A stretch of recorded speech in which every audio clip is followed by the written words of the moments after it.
زندگی میں راستوں کا پیدا ہونا یہ زندگی کی خوبصورتی ہے. تو اس کے لیے پھر راہیں کھلتی ہیں. اللہ کشادگیاں پیدا کرتا ہے. اور انسان کی زندگی کا بہت بڑا مسئلہ ہے، وہ کہتا ہے میری ضرورت پوری ہونی چاہیے، اور وہ اپنی سب سے بڑی ضرورت روزی روٹی کو سمجھتا ہے. حالانکہ سب سے بڑی حضرت انسان کی ضرورت ہدایت ہے، سب سے بڑی ضرورت. اور یہ وہ شے ہے جو ہم ہر روز ہر نماز کی ہر رکعت میں مانگتے ہیں، اہدنا الصراط المستقیم. یہ روزانہ مانگنا پڑتی ہے. اور رزق اللہ نے اپنے ذمہ کرم پہ لیا ہے، وہ ان کو بھی دیتا ہے جو نہیں مانگتے. وما من دابۃ فی الارض الا علی اللہ رزقها. زمین پہ چلنے رینگنے والی کوئی چیز نہیں جس کا رزق اللہ کے ذمہ کرم پہ نہ ہو. ہر شے کا رزق اس کے ذمہ کرم. پتھر کے اندر جو کیڑا ہے اس کو بھی وہ رزق فراہم کرتا ہے. اللہ اکبر. ہم تو کاروبار پہ جا رہے ہوتے ہیں، ہماری تو فیکٹری ہوتی ہے، ہماری تو ملازمت ہوتی ہے، دفتر جا رہے ہوتے ہیں اور ہمیں وہاں رزق ملنا ہوتا ہے. لیکن پرندوں کی تو کوئی فیکٹری نہیں ہوتی، ان کا تو کوئی دفتر نہیں ہوتا. جب صبح چلتے ہیں تو خالی پیٹ ہوتے ہیں، کبھی بھوکے نہیں آئے. بن توکل پنچھی اڑ دے، خرچ نہ پلے زیرہ ہو. کوئی خرچ نہیں لیتے، کوئی راس المال نہیں ان کے پاس ہوتا، کوئی ایک دن پہلے بکنگ نہیں کروائی ہوتی. کوئی فیکٹری نہیں ہے، کوئی دفتر نہیں ہے، لیکن کبھی بھی خالی نہیں آئے. فرمایا اللہ پر توکل کرنے کا جو حق ہے اگر وہ تم ادا کرو تو وہ تمہیں ایسے رزق عطا کرے جیسے پرندوں کو عطا کرتا ہے. تو یہ بات ذہن میں رکھیے گا کہ رزق اللہ کا ذمہ کرم ہے. اس کے لیے ہمیں یہ حکم دیا ہے کہ ہم کاوش کریں، اس کے لیے راستے ڈھونڈیں. لیکن اس کو اپنے اوپر طاری کر لینا یہ دانشمندی نہیں ہے. تو اس لیے سب سے بڑی ضرورت حضرت انسان کی ہدایت. اب اگر تقوی اختیار کر لے بندہ تو پھر یہ سب سے بڑا مسئلہ جو انسان نے خود سمجھا ہوا ہے یہ خود بخود حل ہو جاتا ہے. وَمَن يَتَّقِ اللَّهَ يَجْعَل لَّهُ مَخْرَجًا. جو اللہ سے ڈرنے لگ جاتا ہے اللہ راستے کشادہ کر لیتا ہے. وَيَرْزُقْهُ مِنْ حَيْثُ لَا يَحْتَسِبُ. اللہ اس کو وہاں سے رزق دیتا ہے جہاں اسے گمان بھی نہیں ہوتا. یہ تقوی کا عملی نتیجہ ہے. اور یہ وعدہ میرا نہیں ہے، یہ وعدہ میرے رب کا ہے، اور اللہ کے وعدے سچے ہیں.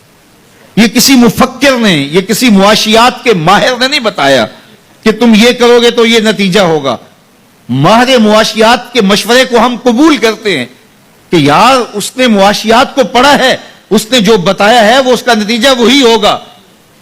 یہ جس نے معاشیات کو پیدا کیا ہے، جس نے رزق کو پیدا کیا، یہ اس کا وعدہ ہے اگر تم اس سے ڈرنے لگ جاؤ گے تو وہاں سے رزق دوں گا جہاں تمہیں گمان بھی نہیں ہوگا. تو یہ تقوی کا عملی نتیجہ ہے. تو اللہ کے محبوب علیہ الصلوۃ والسلام نے ارشاد فرمایا میں تمہیں تقوی کی وصیت کرتا ہوں، یہ تیرے تمام امور حیات کے لیے خیر و برکت کا ذریعہ ہے. تیری زندگی میں جمال پیدا ہوگا، حسن پیدا ہوگا. تیری دنیا بھی، تیرا دین بھی، تیری معاش بھی، تیری معاشرت بھی، سب میں خوبصورتیاں آ جائیں گی اگر تو اللہ سے ڈرنے لگ جائے گا. جو اللہ سے ڈرتا ہے پھر وہ کسی سے نہیں ڈرتا. اور اللہ سے ڈرنے اور اللہ سے محبت کرنے اور تقوی اختیار کرنے کا نتیجہ یہ ہوتا ہے کہ انسان پھر لا خوف علیہم ولا ہم یحزنون کی عملی تصویر بن جاتا ہے. اچھا، یہ ایک جامع بات تھی جو حضرت ابو ذر رضی اللہ تعالیٰ عنہ کو حضور نے بتائی، لیکن ان کی طلب تھی. موقع ملا تھا حضور کی چوکھٹ پہ حاضری کا تو دامن طلب پھیلایا تھا تو کہا اب مانگ رہے ہیں تو پھر کم کیوں مانگیں ہیں. آج وہ مائل بعطا اور بھی کچھ مانگ. تو آج پھر جھولی پھیلا لی اور کہا زدنی یا رسول اللہ صلی اللہ علیہ وسلم، حضور یہ تو عطا کیا لیکن مجھے کچھ اور بھی ارشاد کیجئے، میری جھولی میں کچھ اور بھی ڈال دیجئے. تو آقا کریم علیہ الصلوۃ والسلام نے ارشاد فرمایا علیک بتلاوت القرآن و ذکر اللہ. میں تمہیں دو چیزیں بتاتا ہوں. ایک تو قرآن مجید کی تلاوت کو معمول زندگی بنا لو، اور دوسرا اللہ کا ذکر یہ اپنی زندگی میں اتار لو. جب تم قرآن مجید کی تلاوت اور ذکر الہی شعار حیات بنا لو گے تو آسمان میں تیری باتیں ہوا کریں گے اور زمین میں تیرے لیے روشنیاں پھیل جائیں گی. یہ تیرے لیے زمین میں نورانیت کا سبب ہوگا اور آسمان میں تیرا ذکر پھیل جائے گا. قرآن مجید کی تلاوت، قرآن مجید کے ساتھ شغف پیدا کیجئے اور اپنی زندگی کو قرآن مجید کے ساتھ جوڑ لیجئے. ہارون الرشید نے ملکہ زبیدہ سے خواہش کا اظہار کیا کہ میں آپ سے نکاح کرنا چاہتا ہوں، تو اس نے کہا میرا حق مہر ادا کر لو گے؟ تو اس نے کہا میں بادشاہ وقت ہوں، میرے لیے کیا مشکل ہے، بولو کتنا حق مہر ہوگا؟ تو ملکہ زبیدہ نے کہا کہ یہاں بغداد سے نہر کھدوائیں گے اور میدان عرفات تک پہنچے گی تاکہ حجاج کو پانی کی سہولت مل سکے۔ اس زمانے میں یہ چھوٹا کام نہیں تھا، بہت بڑا کام تھا، ایک ملک سے دوسرے ملک میں نہر لے کے جانا، پھر سنگلاخ پہاڑی علاقے۔ اس نے کہا مجھے منظور ہے۔ نہر کھدنے لگی، جب نہر مکمل ہو گئی اور سارے اخراجات کا حساب ملکہ زبیدہ کے ہاتھ میں جب دیا تو ادھر دجلہ سے پانی چھوڑ دیا گیا تھا، تو اس نے وہ سارے کاغذات یوں پھاڑ کر کے پانی میں پھینکتے ہوئے کہا ترکنا الحساب الی یوم الحساب، ہم نے اس حساب کو یوم حساب پہ چھوڑ دیا۔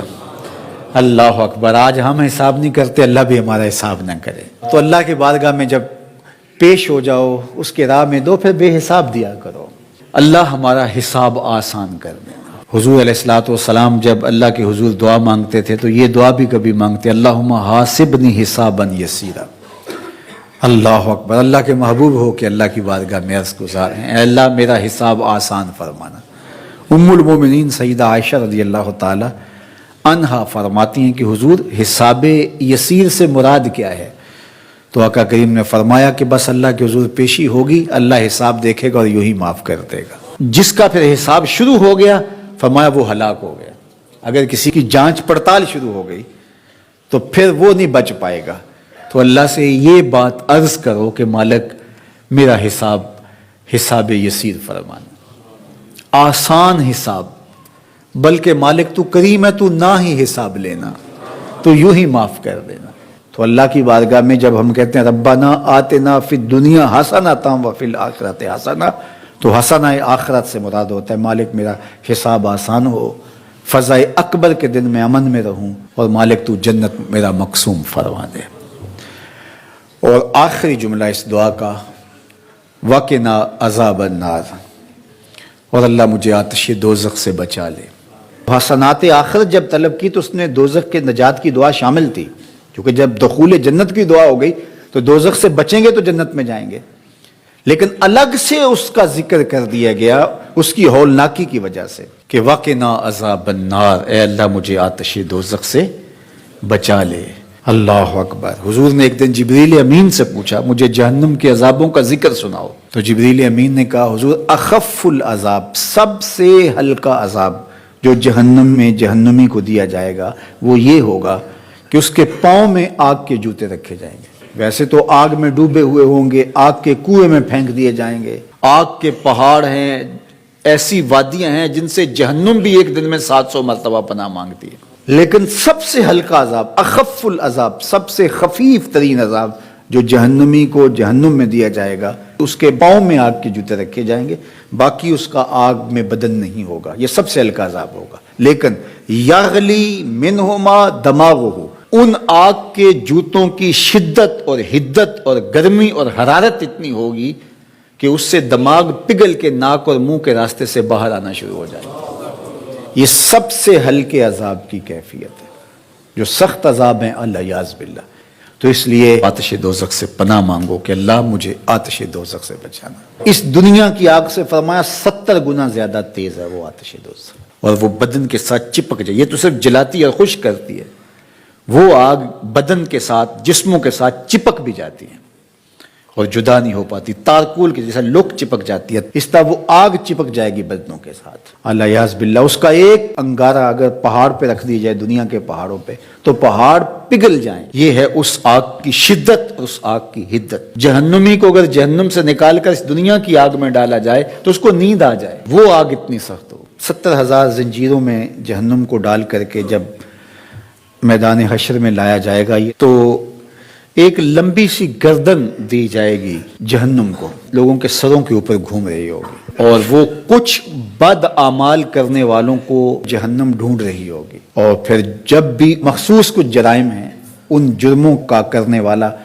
اسے نظر آئے گا تو وہ گردن وہاں سے دبوچ کے اس کو اپنے اندر پھینک لے گی، اور جب وہ انسانوں کے سروں پہ گھوم رہی ہوگی تو بدن تھر تھر کانپ رہے ہوں گے، کلیجے دہل رہے ہوں گے، کیا ہولناکی کا منظر ہوگا۔